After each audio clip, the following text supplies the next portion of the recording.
Hello, this is a very special edition of the Erik Wait Whiskey Studies. In this episode, I'm going to be reviewing the Macallan No. 6 Highland Single Malt Scotch Whisky.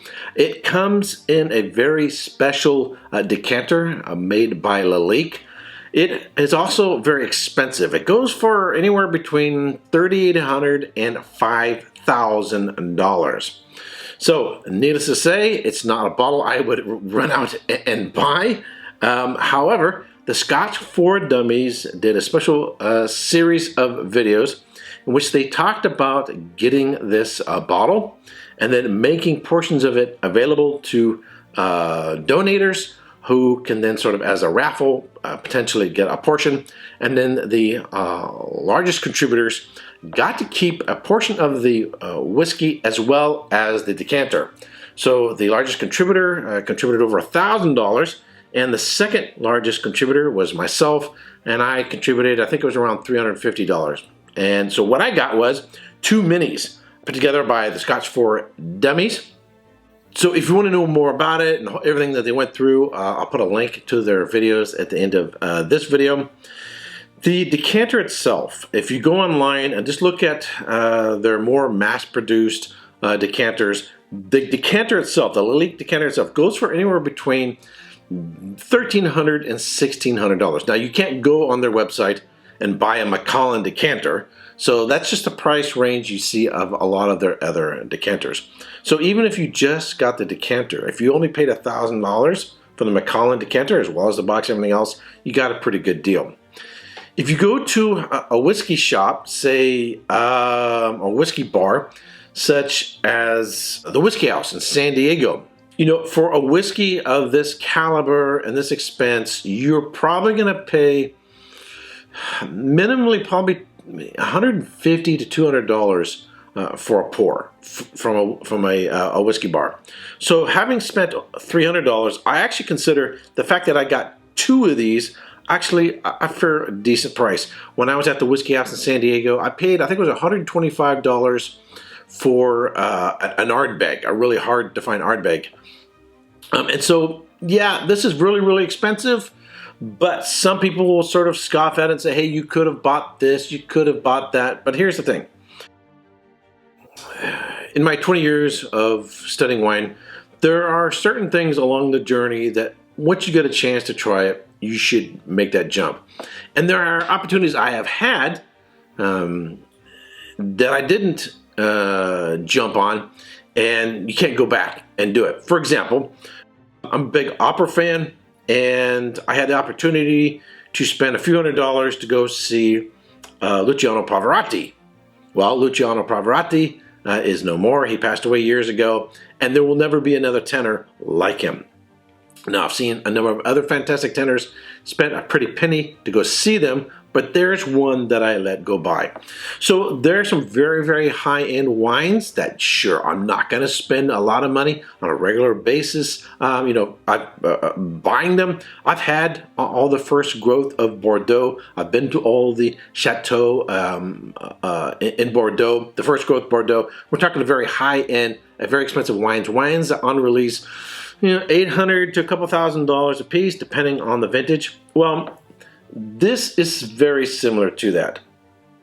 It's not something I would do on a regular basis, but it is something that, look, here's a rare opportunity to try a very, very high-end whiskey that will be a very memorable experience and be able to sort of calibrate for my own, say, whiskey education, see the full capabilities of what Macallan has the ability to do. I've tried the Macallan Rare Cask and a number of other higher-end Macallans. I've been to the distillery. The distillery is very, very, very impressive. And the Macallan was also the first love of mine. The Macallan 12-year-old was my beginning of my whiskey journey. So, really, really looking forward to this. But before I get into this, here are my notes on this whiskey. The Macallan No. 6 Highland Single Malt Scotch Whisky.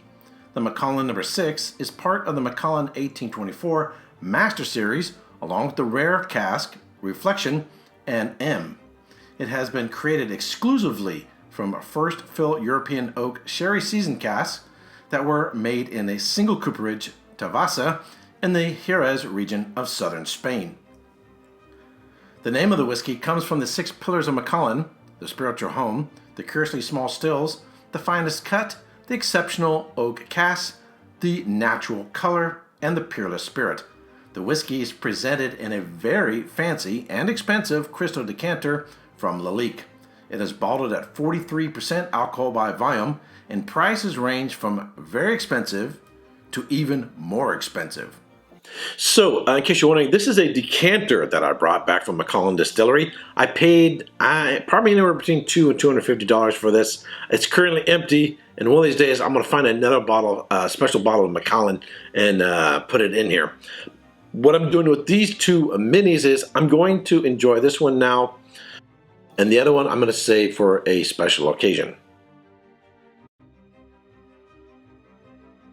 First thing I notice is this thing is really dark.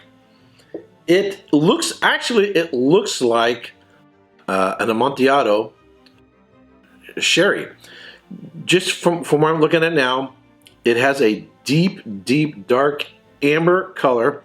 There's a slight, even at the angle that I'm looking at, there's sort of a slight golden yellow around the rim.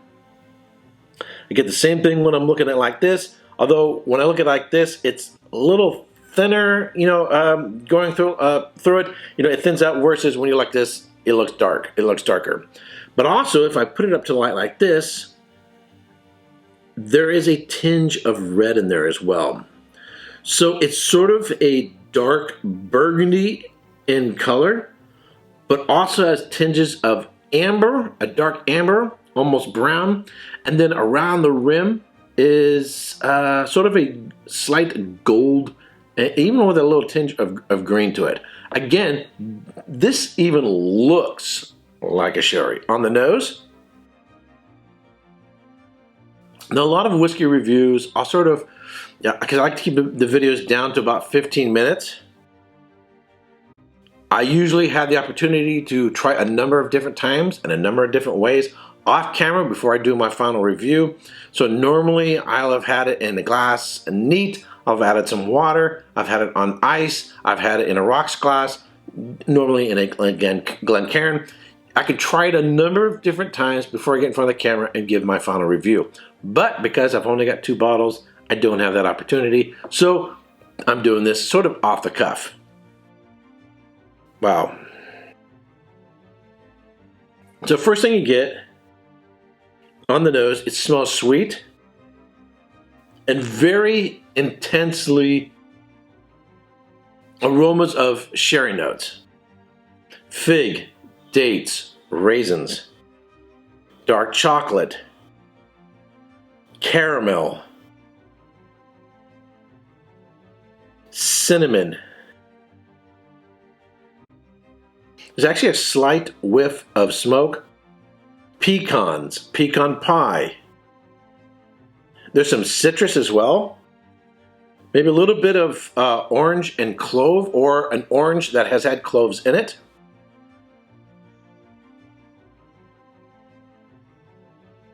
I'm really wanting to take my time with this, but in front of a camera, it's a little challenging to do that. It's really complex. I'm getting fruit cake, panettone roll, Christmas cake, so dried fruit notes along with some brown cake notes.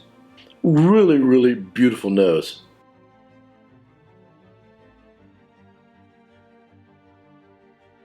All right, on the palate.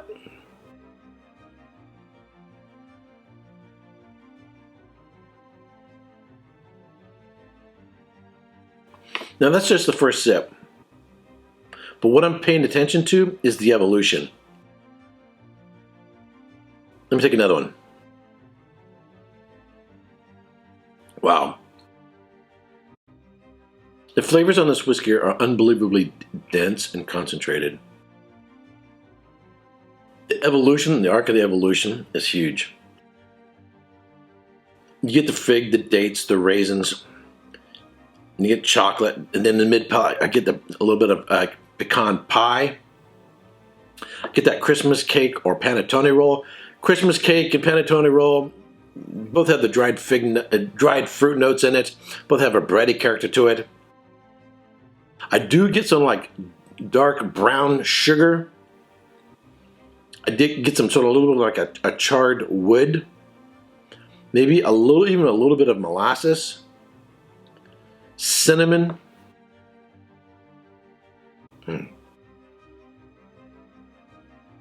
The ABV actually feels higher than what the notes say.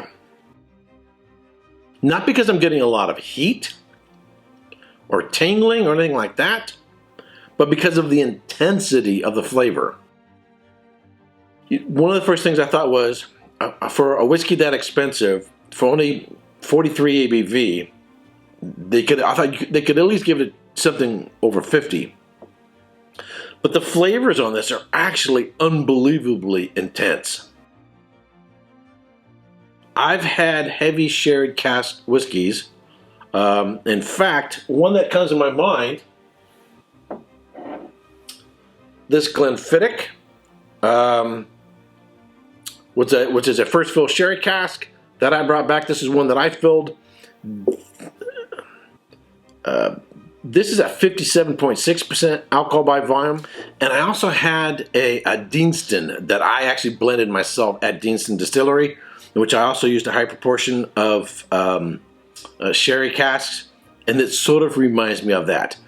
So think of very high-end Pedro Jimenez and Oloroso sherry casks finish, and it's going to have that profile, but I would say more intense, more concentrated, more dense in flavor, and yet a lot of those other heavily sherried whiskeys are going to be at a higher ABV in order to get to this level and intensity of flavor.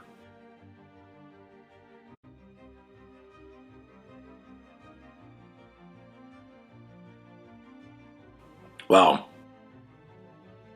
It started off sweet, particularly on the first sip, but now it goes a little bit drier on the finish. It has an unbelievably long finish. As I'm talking now, I am still tasting it.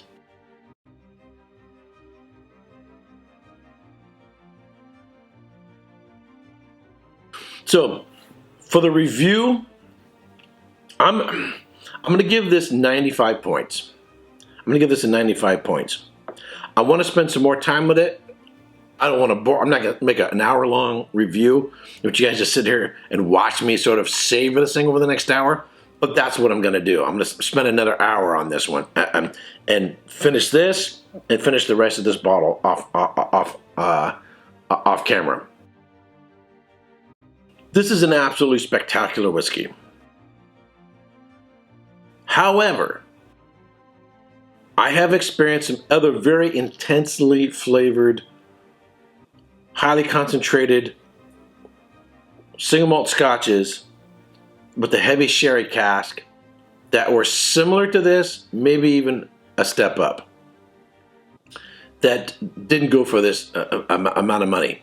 If you take away the cost of the decanter, okay, so they spent $25. It goes for $3,800 to $5,000. Scotch 4 Dummies spent $2,500 for it. Take away the cost of the decanter. That's minus, say, $1,300. That takes this down to, let's say, $1,200 just for the whiskey itself. Minus the decanter. Let's just put in a ballpark figure without having to do too much math. For a 750 milliliter in a regular bottle, would I pay that much money for this whiskey? Heck no. No way. Wouldn't do it. There are a lot of, I would say, very, very, very high-end, heavily intensely flavored Oloroso sherry or even Pedro Jimenez sherry finished or aged whiskeys. Most of them will probably be higher ABV for $200, $250 in this ballpark. So it's an absolutely spectacular whiskey. Give it a really, really high score. But for that dollar amount, this should be 100 points. What would I want to get it to $100?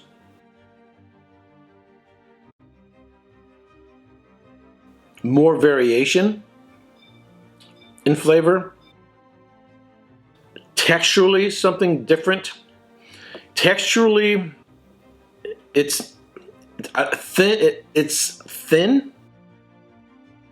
I would like something with a little bit more viscosity. I like something that feels richer, that maybe has a little bit more viscosity to it. This feels a little thin, and I think it's because it's at 43 ABV. Am I disappointed? No, it's an experience. I've had Chateau Lafite, a few vintages of Chateau Lafite. Chateau Lafite is the most well-known first growth Bordeaux. They're insanely expensive. While I've enjoyed all of them, in fact, all first growth, whether you're talking about Chateau Mouton Rothschild, all of them, I came away going, it's the money you're paying for is for the reputation and status of the wine. And I would say minus the decanter, that's probably the same thing you're paying for here. You're paying for something that has great status, something that is a rarity, hard to get. That's what is really what you're really paying for. So don't get me wrong, 95 points is a very high score. This is potentially one of my top 10 for 2019. That being said, and this is what everybody's expecting, is for the same amount of money, I could give you a long list of other whiskeys that I would rather spend the money on. So, part of my education, part of the studying, is to be able to say, I've had their top of the line whiskey, I know what it's like, I know how good it is, and I have an understanding of the quality price ratio. It also has kept me from having to spend a couple $1,000s in order to get that experience and that evaluation. I'm glad I didn't spend a couple $1,000s, and I really have no need for a $1,000 decanter, right? Or $1,300 decanter. I don't need one. They look pretty on your shelf, but they look pretty on your shelf when they're full, not when they're empty. So, alrighty. So that's my review.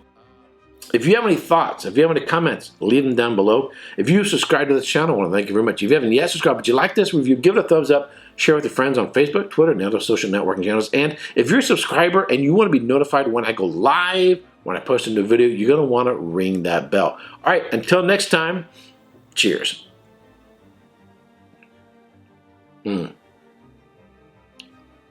Really is nice.